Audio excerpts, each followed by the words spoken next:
Hello friends, welcome back to my channel. तो आज के एक आरो नतून मिनी ब्लगे तुम्हारे सबाइके स्वागत जानिए आमी भिडियोटा स्टार्ट करছি। तो এই কদিন বেশ কিছুদিন হয়েছে যে আমি ভিডিও দিতে পারিনি, কেন কি মাম্মার স্কুলের গরমের ছুটির কারণে আমরা ছিলাম ওই বাড়ি। প্রায় 7-8 দিন পর আমি আজ বাড়ি এসেছি, আর এসে দেখছি বাড়িঘরের এই অবস্থা। তো যাই হোক, সকাল সকাল কাজকর্ম শুরু করে দিয়েছি, সেই কিছুটাই তোমাদের সাথে শেয়ার করছি। এখানে আমি এক গামলা এক বালতি জামা কাপড় ভিজিয়েছি, এটা তোমাদের দেখালাম।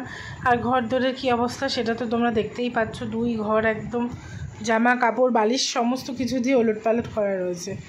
তো চলো তোমরা দেখতে থাকো ভিডিওটা, ভালো লাগলে অবশ্যই লাইক করো, কমেন্টস করো আর শেয়ার করে দিও। এই দেখো, আমি সমস্ত কিছু জাস্ট এক তুড়ি মেরে গুছিয়ে নিয়েছি। যদি এইভাবে এক তুড়ি মেরে সমস্ত কিছু গোছানো হয়ে যেত তাহলে তো কত সুবিধাই হতো। তো যাই হোক, দেখতেই পেয়েছো তোমরা কেমন অগোছালো ছিল। আর তারপর আমি সমস্ত কিছু গুছিয়ে নিয়েছি, ওই বাইরের ঘরের বালিশ টালিশ সমস্ত কিছু। আর তারপরে দেখো জামা কাপড় সমস্ত কিছু কেচে ছাদে রোদে মেলে দিয়ে এসেছি। যা রোদ, সমস্ত কিছু শুকিয়ে গেছে। আর শুকিয়ে যাওয়ার পর আমি আবার সমস্ত কিছু ভাজও করে রেখেছি। তো তারপর স্নান ধান করে চলে গেছি রান্নাঘরে খাবার রাঁধতে। তো আজ ছিল সানডে, এটাই তো তোমাদের আমি বলতে ভুলে গেছি। তো সানডে স্পেশাল হয়েছে আর চিকেন কারি। তো দেখছো চিকেনটা কি সুন্দর হয়েছে, লাল লাল করে ঝোল করেছি পাতলা একটা গরমে দুপুরে। তো এই ছিল মাংসের ঝোল আর ভাত, ব্যাস রবিবারে। আর সিম্পল মেনু, আর কোনো কিচ্ছু করিনি।